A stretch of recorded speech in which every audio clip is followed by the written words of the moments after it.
팀 버튼 감독의 비틀주스가 개봉했습니다. 그의 우울하고 그로테스크한 상상력을 구경하는 재미와 마치 귀지 청소나 피지 압출 영상처럼 더럽지만 쾌감이 오는 불쾌하면서도 유쾌한 캐릭터 비틀주스의 매력이 돋보이는 영화였죠.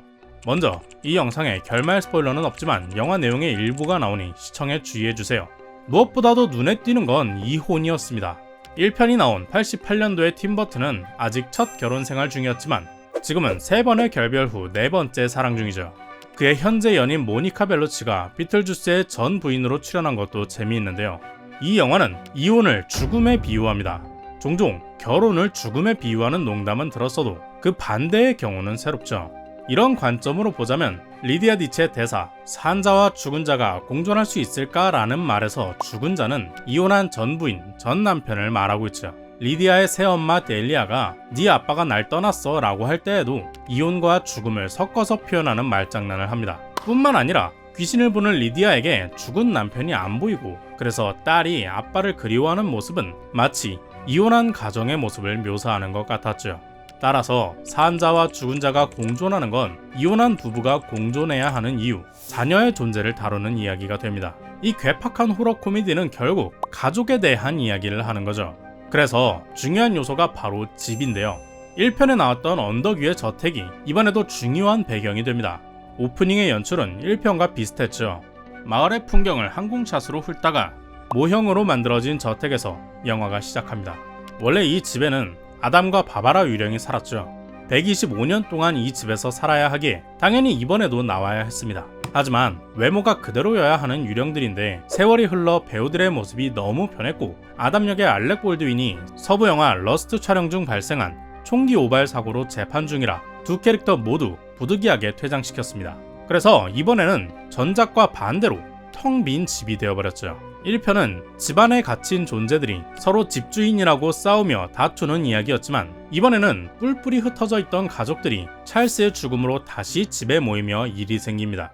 36년의 세월 동안 세상이 변한 만큼 가족의 형태도 변한 것을 보여주고 있죠. 찰스의 아내 델리아는 그를 애도하는 예술적 표현으로 저택에 검은색 천을 씌웁니다. 전통적인 가장과 가정의 형태가 죽어버린 모습인데요. 영화는 가족을 담는 물리적인 틀인 집 대신 정서적인 틀, 진실한 유대감을 강조합니다. 결혼 도장을 찍고 한 집에 산다고 무조건 가족이 아니라 서로에게 의지가 되어야 진짜 가족인 거죠. 그러나 리디아는 새엄마와 사이가 나쁘고 아빠는 그녀에게 무관심했습니다. 그녀의 딸 아스트리드 역시 유일하게 마음이 통하던 아빠는 돌아가시고 엄마는 믿을 수 없는 사기꾼이라 생각하죠. 그래서 이 두 사람은 정서적으로 취약합니다. 이렇게 약해진 사람에게는 반드시 이용해 먹으려는 악당들이 접근하죠. 결국 모녀는 못된 남자들에게 가스라이팅 당하고 각자의 소중한 것들이 위기에 놓이는데요. 이런 극한의 위기 상황에서 어쩔 수 없이 계약하는 존재 비틀주스가 등장할 차례죠.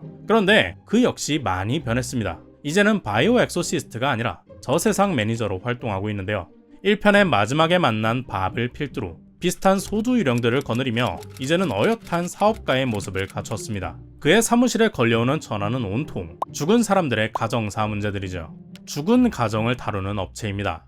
앞서 얘기한 해석을 따르면 이혼 가정이 되겠죠. 역퇴마를 하던 비틀주스가 왜 가정 상담사가 되었을까요? 2편에는 밥뿐만 아니라 전작의 수많은 요소가 등장합니다. 찰스의 장례식에서 성가대가 부르는 노래는 해리 벨라폰테의 데이오인데요. 1편에서 디츠 가족과 손님들이 아담과 바바라에게 빙의되어 노래를 부르는 장면에서 나왔었죠. 비틀주스의 광고도 80년대에는 텔레비전에 나왔지만 2020년대에는 스마트폰 팝업 광고로 나옵니다. 저승의 이상한 복도와 청소부, 불친절한 관공서와 립싱크 장면까지 이외에도 많은 요소가 등장하지만 놀랍게도 팀 버튼 감독은 이번 영화를 만들기 전에 비틀주스 1편을 다시 보지 않았다고 하는데요. 자신의 기억 속에 이 영화의 정신과 캐릭터들이 모두 살아있었다고 말했죠. 그만큼이나 비틀주스는 감독에게 중요한 작품이었던 것 같습니다. 그의 출세작이기도 하지만 내면의 정체성을 담은 영화이기도 하니까요. 바로 아웃사이더라는 주제죠. 가족의 의미와 형태가 바뀌었듯이 아웃사이더의 인식도 크게 변했습니다. 팀 버튼 감독은 고등학교 시절 왕따를 당했는데요. B급 공포영화에 빠져있는 공동묘지를 배회하는 소년, 하루 종일 TV를 보고 피규어를 모으는 그를 또래 여자애들은 꺼림칙해하며 피했다고 하죠. 결국 그의 외롭고 우울한 시절은 독특한 미술과 영상으로 발현되어 팀 버튼을 독보적인 예술가로 만들었습니다. 1편의 고스족 소녀 리디아 니츠에는 이런 팀 버튼의 어린 시절이 담겨 있었죠. 그녀는 학교를 가기 싫어하며 집안에 틀어박혀 유령과 대화하는 아이입니다. 무심한 부모 밑에서 방치된 청소년인데요. 이렇게 괴짜 취급을 당하던 80년대의 아웃사이더가 이제는 유명한 심령 전문가로 TV에 출연합니다. 팀 버튼이 세계적인 영화 감독이 되었듯 자신만의 세계에 빠져있던 아웃사이더들이 지금은 능력을 발휘해 잘나가는 세상이죠. 마돈나, 안젤리나 졸리, 제니퍼 로렌스 같은 배우들도 과거에 따돌림을 당했었다고 고백했었습니다. 제나 오르테가가 연기한 아스트리드 디츠도 엄마의 유명세로 왕따를 당하는 소녀지만 오히려 미래에 누가 더 잘 사나 두고 보자며 당당하게 자신의 앞날을 개척하죠. 1편에서 죽은 자는 아웃사이더였습니다. 사람을 무시하며 따돌리는 행동 중 하나가 없는 사람 취급하는 거죠. 처음에 아담과 바바라가 디츠 가족을 내쫓으려 할 때 온갖 무서운 장면을 연출하지만 그들 눈에 보이지 않아 헛수고를 하는데요. 집안에 갇혀 없는 취급당하는 유령에는 아웃사이더의 외로운 감정이 담겨 있었다 생각합니다. 그래서 사악하고 강력하고 아나무인 지 맘대로인 비틀주스는 이런 유령들, 아웃사이더들의 표출하지 못한 내면의 욕망을 담아냈죠. 날 따돌리고 괴롭히는 사람들을 반대로 겁주고 내쫓아버리고 싶은 마음이 응축된 어두운 성격의 캐릭터라고 생각합니다. 그런데 이번에는 조금 달라졌죠. 2편에서 죽은 자에 담긴 의미는 이혼한 가정입니다. 그렇다면 비틀주스는 무슨 존재고 왜 그를 불러 계약할까요?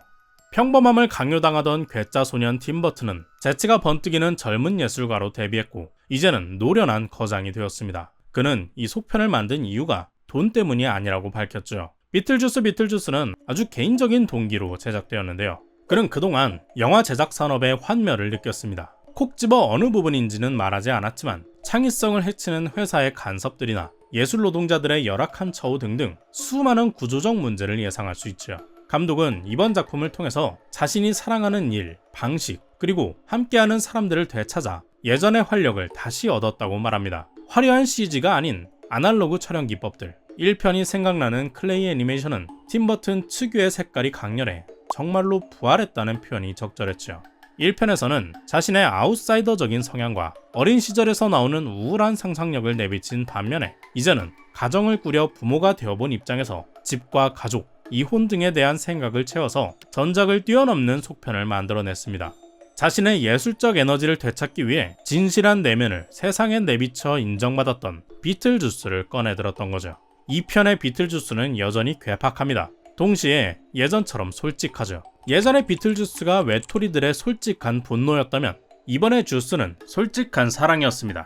그가 워낙 불쾌한 변태 스토커기는 하지만 36년이나 지켜온 리디아에 대한 마음만큼은 순정이라고 인정해줄 만하죠. 유령과 사랑은 눈에 보이지 않습니다. 그래서 아스트리드는 둘 다 믿지 않죠. 유령을 보는 엄마의 말과 눈에 보이지 않는 것들 모두 믿지 않습니다. 하지만 36년 전 엄마와 같은 나이가 되자 아스트리드 역시 사랑에 빠지고 눈을 뜹니다. 보이지 않던 것을 믿게 되죠. 정신의학 박사 오은영 선생님은 가족의 기본을 마음을 나누는 인생의 대화를 하는 관계라고 말했습니다.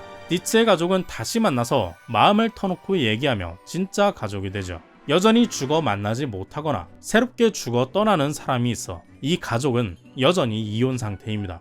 그러나 공간이나 계약 같은 것보다는 정신적 유대감이 진정한 가족을 만들어주죠. 자꾸 이해하는 척, 공감하는 척 거짓말하던 사기꾼 매니저 로리는 할 수 없던 일입니다. 윌리엄 데포가 연기한 배우 출신 형사 울프 잭슨은 마지막에 진짜가 되라는 말을 남기고 떠나죠. 그는 진짜 형사가 아니었지만 진정성 덕분에 6편이나 주연을 했다며 서류나 자격 같은 것보다 중요한 것이 솔직하고 진정한 마음이라는 걸 표현합니다. 팀 버튼 감독이 비틀주스를 만든 것도 자신의 진정성을 되찾고 싶었기 때문이라 생각하는 저는 영상입니다. 여러분의 생각은 어떤가요? 댓글로 남겨주세요. 구독과 좋아요를 넘어 진정한 친구가 되고 싶습니다. 오늘도 긴 영상 시청해주신 여러분 고맙습니다. Check the mic and make sure it sound right, boys.